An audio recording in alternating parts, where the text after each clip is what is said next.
Hello, students. Hope you all are fine. Students, when it is hard to move, take small steps forward. And in difficult times, such as one which we are facing today, it is very important to continuously push yourself forward because momentum is everything. As long as you keep the momentum in a positive direction, even if you are moving at a snail's pace, you will eventually get to the finishing line. So stop worrying about the present situation and just focus on the positive things which really matter to you. Focus on your studies, focus on your safety. You know, nothing is here to stay forever. ये मुश्किल लम्हे जो हैं ये भी गुजर जाएंगे. Okay. तो हम आज के टॉपिक पे आते हैं. As you know, we started human reproduction in 12th class, and in first few lectures we discussed human male reproductive system, and in this lecture we are going to study the gametogenesis, and uh, in gametogenesis we are going to study the male version of uh, gametogenesis, that is spermatogenesis. Students, gametogenesis is the production of gametes uh, inside gonads.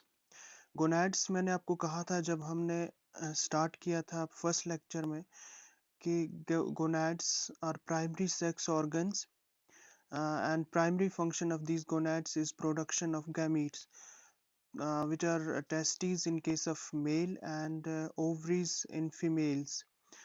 So gametes जो बनते हैं वो इन्हीं gonads के अंदर बनते हैं, primary sex organs के अंदर ही बनते हैं.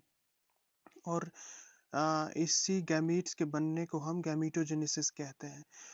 oogenesis या ओवोजेनेसिस जो है that is formation of female gamete, that is ovum, and spermatogenesis is the formation of sperm or male gamete. The main aspect in gametogenesis requires chromosome number to be reduced to half from the diploid condition. तो आप जानते ही हैं gametes जो बनते हैं through the process of meiosis, उनमें meiosis cell division होती है, और फिर जो gametes बनते हैं वो हमारे पास haploid cells बनते हैं. That means उनका chromosome number जो है that is reduce to half. जैसे अगर हम ह्यूमन की बात करें तो जो ह्यूमन में जो गैमीट सेल्स बनेंगे स्पर्म या ओवम, उनमें सिर्फ 23 क्रोमोसोम्स ही होंगे. जैसा कि आप जानते हैं हमारे डिप्लॉयड सेल्स में 46 क्रोमोसोम्स होते हैं. And both gametes contribute equally to the formation of nucleus of zygote. तो जब during fertilization जब sperm और ovum मिलते हैं तो उनकी contribution जो है वो equal होती है to the formation of nucleus, and which restores diploid condition as well. और both these gametes, they collectively possess the information to make new organism, and that information is in encoded form. Okay, that is DNA. तो इससे spermatogenesis जो है वो start करने से पहले मैं आपको प्राइमोर्डियल जर्म सेल्स के बारे में थोड़ा सा बता देता हूँ. देखिए स्टूडेंट्स, जब एम्ब्रियोजेनेसिस होती है, एम्ब्रियोनिक डेवलपमेंट, और बहुत अर्ली स्टेज में ही कुछ cells during gastrulation process, gastrulation आप जानते ही होंगे या फिर आगे एम्ब्रियोलॉजी में आपको पढ़ना है जब आप एम्ब्रियोनिक डेवलपमेंट पढ़ेंगे, तो उसमें देखेंगे गैस्ट्रोलेशन वो स्टेज होती है जब जर्म लेयर्स जो है वो डेवलप होते हैं अंदर, जो 3 जर्म लेयर्स हैं एक्टोडर्म, मेसोडर्म और एंडोडर्म। तो ड्यूरिंग दैट प्रोसेस कुछ सेल्स जो है वो अलग एक साइट पे चले जाते हैं और इन सेल्स को हम प्राइमोर्डियल जर्म सेल्स कहते हैं और ये वही सेल हैं जिन सेल्स से फ्यूचर में हमारे पास जो गैमीट्स हैं स्पर्म और ओवम जो है वो बनेंगे। फिर इवेंचुअली ये जो प्राइमोर्डियल जर्म सेल्स जो जिन्होंने माइग्रेट किया था एक साइट पे, they eventually migrate into the gonads. जब गोनैड्स बन जाते हैं तो ये उनमें चले जाते हैं थ्रू ब्लड और आगे जाके यही प्राइमोर्डियल जर्म सेल्स जो हैं वो हमारी बॉडी में एक्ट करते हैं एज स्टेम सेल्स और फिर कंटिन्यूसली जो है वो गैमीट्स बनाते रहते हैं। ओके, स्पर्मेटोजेनेसिस मैंने आपसे कहा पहले ही कि it is the male version of this gametogenesis और स्पर्मेटोजेनेसिस की साइट जो है that is primary sex organs testis और ये सेमिनिफेरस टेब्यूल्स के अंदर होती है spermatogenesis। तो and it is a continuous process.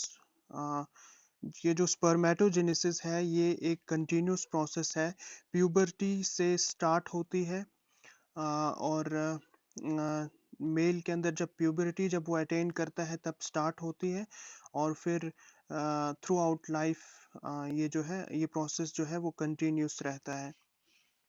Actually start थोड़ा सा हम देख लेते हैं। Actually it is all because of some magic chemicals जो जिन्हें हम गोनेडोट्रोपिन्स कहते हैं। गोनेडोट्रोपिन्स ये कुछ हार्मोन्स हैं जो एंटीरियर पिट्यूटरी जो है वो सिक्रीट करती है जब मेल प्यूबर्टी अटेन करता है। तो उस टाइम कुछ गोनेडोट्रोपिन्स जो है वो uh, यहाँ से आते हैं, पिट्यूटरी से आते हैं, जैसे FSH and LH। Actually hypothalamus के बारे में आपने पढ़ा होगा। हाइपोथैलेमस से गोनाडोट्रोपिन रिलीजिंग हार्मोन्स आते हैं और फिर वो पिट्यूटरी पे एक्ट करते हैं और पिट्यूटरी से हमारे पास गोनाडोट्रोपिन्स रिलीज होते हैं। For example FSH and LH, follicle stimulating hormone and luteinizing hormone. Actually जो प्यूबर्टी पे जब जो स्पर्मेटोजेनेसिस स्टार्ट होती है तो वो इन्हीं दो हार्मोन्स की जो टैग टीम है इसी यही स्टार्ट करती है जो हमारे पास स्पर्मेटोजेनेसिस प्रोसेस जो शुरू होता है। एक्चुअली ये जो LH है, these act on Leydig cells of testis. आपने पढ़ा होगा लेडिग सेल्स टेस्टिस के अंदर होते हैं और these Leydig cells secrete testosterone. Okay, male hormone जो है टेस्टोस्टेरोन ये सिक्रीट होता है इन लेडिक सेल से और LH इन सेल्स को स्टिमुलेट करता है to secrete this testosterone, this testosterone hormone, and this hormone uh, when secreted in higher concentrations it starts the process of spermatogenesis। और टेस्टोस्टेरोन का आपको और फंक्शन भी पता है कि ये जो है जो सेकेंडरी सेक्स कैरेक्टर्स है मेल के अंदर, for example facial hair and all those characters, वो जो है वो भी इसी टेस्टोस्टेरोन को टेस्टोस्टेरोन की वजह से ही डेवलप होते हैं आफ्टर प्यूबर्टी।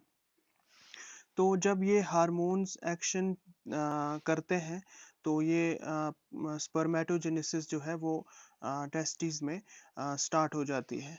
तो चलिए हम स्पर्मेटोजेनेसिस को डिटेल में देख लेते हैं। देखिए, for your convenience this process of spermatogenesis can be divided into two stage. हम इनको इसको दो स्टेज में पढ़ते हैं। पहला स्टेज ये है कि formation of spermatids from the cells of germinal epithelium as the result of meiotic division, और दूसरा स्टेज है metamorphosis of spermatids into spermatozoa, that is spermiogenesis. मैं आपको यहाँ पे इस डायग्राम में बताता हूँ।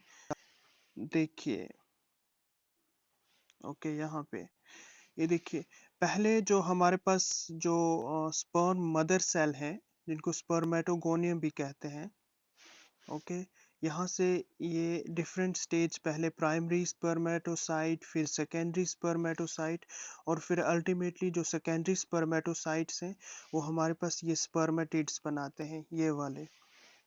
सो this phase, this stage is first stage, and then जब ये स्पर्मेटिड्स बन जाते हैं, आप देखिए, दीज आर राउंडेड स्ट्रक्चर्स और फिर अल्टीमेटली नेक्स्ट जो स्टेज होती है, that is Metamorphosis of these spermatids into this tadpole like sperms, जिस प्रोसेस को स्पर्मियोजेनेसिस भी कहते हैं। तो हम इस जो स्पर्मेटोजेनेसिस का ये जो प्रोसेस है, इसको हमने दो स्टेज में पढ़ना है। एक है the formation of these these spermatids from these spore mother cells through various states, और फिर दूसरा स्टेज है formation of these active sperms tadpole like structures from these spermatids. तो ये दो स्टेज में हम पढ़ेंगे। पहला स्टेज हम देख लेते हैं। Formation of spermatids from germinal epithelium. So first stage, the formation of spermatids from primordial germ cells or primary germ cells of testes. Uh, this stage is divided into three phases. इस stage को जो पहला stage है formation of spermatids, इसको हम तीन stages में divide करते हैं। पहला है माइटोटिक और मल्टीप्लिकेशन फेज, फिर दूसरा है ग्रोथ फेज, और तीसरा है मेचुरेशन और मियोटिक फेज। चलिए पहला देख लेते हैं मल्टीप्लिकेशन फेज क्या है। As I already told you that sperm mother cells lie next to basement membrane, जो वो seminiferous tubules की जो outer membrane होती है, उसके अंदर बेसमेंट मेम्ब्रेन है, और बेसमेंट मेम्ब्रेन के बिल्कुल साथ में होते हैं स्पर्म मदर सेल्स, और जिनको हम प्राइमोर्डियल जर्म सेल्स भी कहते हैं। These cells divide repeatedly by mitosis, producing new cells throughout life. और ये सेल्स जो है, ये प्राइमोर्डियल जर्म सेल्स फिर कंटिन्यूसली डिवाइड होते रहते हैं, फिर स्पर्म मदर सेल्स बनाते हैं, स्पर्मेटोगोनिया जिनको कहते हैं, और ये throughout life, as I already told you that this process goes throughout the life of male. तो ये थ्रू आउट लाइफ नए सेल्स बनाते रहते हैं, इन्हें हम स्टेम सेल्स भी कहते हैं। एक तरह के स्टेम सेल्स भी हैं ये, थ्रू आउट लाइफ जो है नए सेल्स जो हैं वो प्रोड्यूस करते रहते हैं, अनडिफरेंशिएटेड हैं ये, और एक तरह के सेल्स जो है वो बनाते रहते हैं थ्रू आउट लाइफ। एक्चुअली वहाँ पे दो तरह के स्पर्मेटोगोनिया बनते हैं from these sperm mother cells. एक है type A, okay, type A spermatogonia और type B spermatogonia. Type A spermatogonia वो सेल्स होते हैं जो एक्चुअली बनते हैं to replenish this germ cell lining. वहाँ पे मैंने आपसे कहा कि ये कंटिन्यूस प्रोसेस है, तो वो जो सेल्स जिनसे स्पर्म्स आगे बनते हैं, उस लॉस को कंपनसेट करने के लिए टाइप ए स्पर्मेटोगोनिया सेल्स जो बनते हैं, वो फर्दर आगे कुछ सेल्स जो हैं वो आगे डिवीजन में नहीं जाते हैं, वो वहीं वो जर्मल सेल लाइनिंग जो है उसको मेंटेन करते रहते हैं, ताकि वो थ्रू आउट लाइफ जो है और सेल्स बनाते रहे। और टाइप बी स्पर्मेटोगोनिया वो सेल्स होते हैं जो फिर आगे जाके एक्चुअली जो है वो स्पर्म्स बनाते हैं और आगे दूसरे फेजेस में जाते हैं। ओके, तो अब मैंने आपसे कहा यहाँ पे कि ये जो टाइप बी स्पर्मेटोगोनिया सेल्स हैं, ये आगे एंटर करते हैं ग्रोथ फेज के अंदर, और टाइप ए जो है वो वहीं रहते हैं, ताकि वो नेक्स्ट आगे जो है जो उस जर्म लाइनिंग जो है सेल्स की, उसके नंबर को मेंटेन करके रखें। तो ग्रोथ फेज में एंटर करते हैं ये spermatogonia B type B cells, और uh, growth phase में they increase in size by accumulating nourishing materials, okay, and these cells prepare themselves for this third and final phase, that is maturation phase. अब इस cell की जो है वो meiosis होने वाली है, तो अंदर जितने भी उसको जो भी प्रिपरेशंस करनी है वो इसी ग्रोथ फेज में करनी है, चाहे उसको अपना जो न्यूरिशिंग मटेरियल एक्यूमुलेट करना है, या फिर जो रेप्लिकेशन होनी है, डीएनए नंबर जो है उसको डबल करना है, तो वो सारा इसी फेज में, ग्रोथ फेज में ही वो प्रिपेयर कर लेता है सेल खुद को, और फिर आगे जाके उसको मेचुरेशन फेज यानी मेयोसिस जो है सेल डिवीजन, उसमें एंटर करना है। Before first maturation division, its nucleus is much larger than spermatogonia. तो वो मैंने आपसे पहले ही कहा कि जो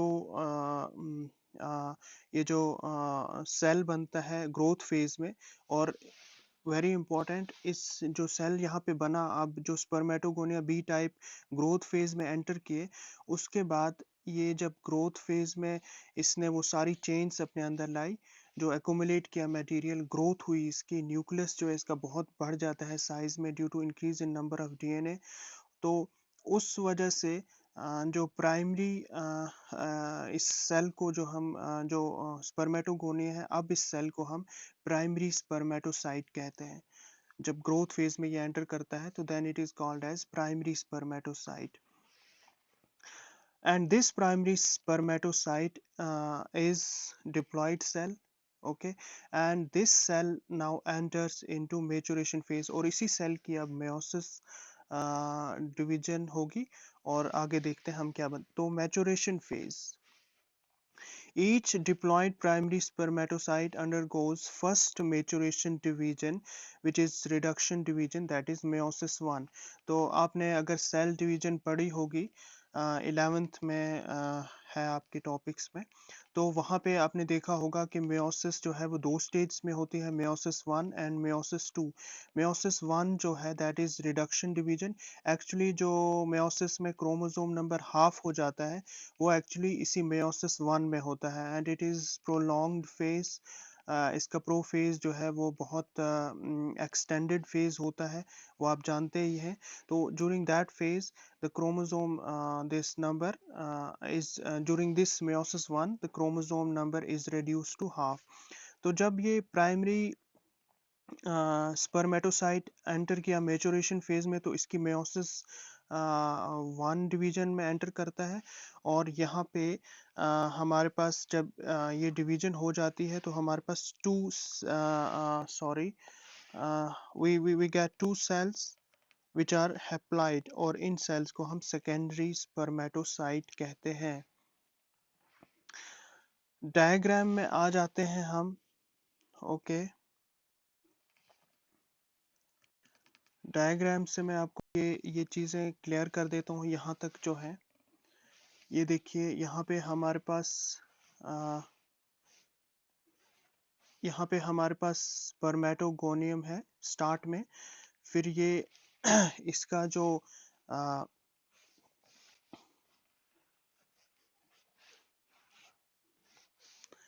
ये देखिए इसका जो स्पर्मेटोगोनियम है हमारे पास, और ये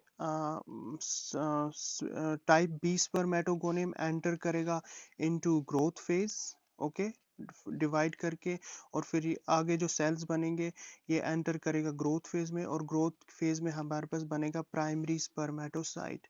और प्राइमरी स्पर्मेटोसाइट में आप देख रहे हैं, देखिए ये डिप्लॉयड है, 2n है, 46 क्रोमोसोम्स हैं, ओके। और यहाँ पे ये आप यहाँ पे ये नोटिस कीजिए कि जो हमारे पास स्पर्मेटोगोनियम था, जो प्राइमरी स्पर्मेटोसाइट से पहले, उसके अंदर जो डीएनए कॉपी नंबर था वो 2C था, ओके। डिप्लॉयड सेल है तो 2C नंबर है।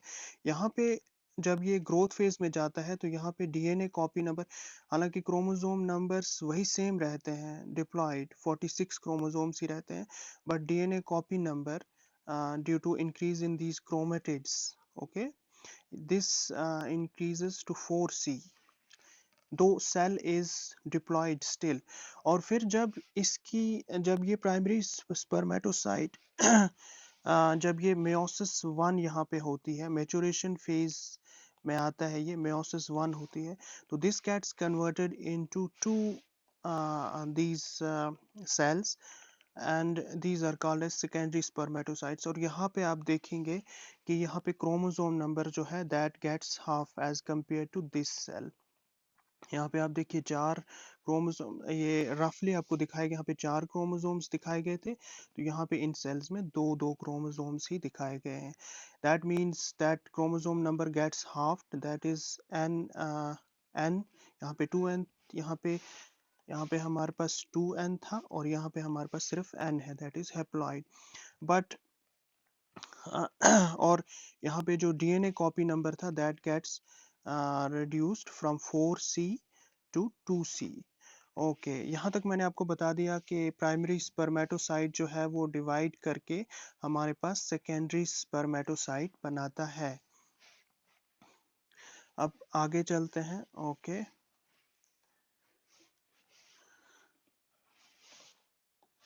secondary spermatocyte further undergo second maturation division। Okay, और फिर जो सेकेंडरी, आप जानते हैं मेयोसिस दो स्टेज में होती है, meiosis one and meiosis two. तो जो मेयोसिस वन में जो हमारे पास हेप्लॉइड सेकेंडरी स्पर्मेटोसाइट्स बने थे, they further undergo second maturation division, that is meiosis two. और वो आप जानते हैं it is simple mitotic division. जो मेयोसिस सेकंड है वो सेम होती है माइटोसिस की तरह, दैट इज इक्वेशनल डिवीजन, वहां पे क्रोमोसोम नंबर जो है वो सेम रहता है।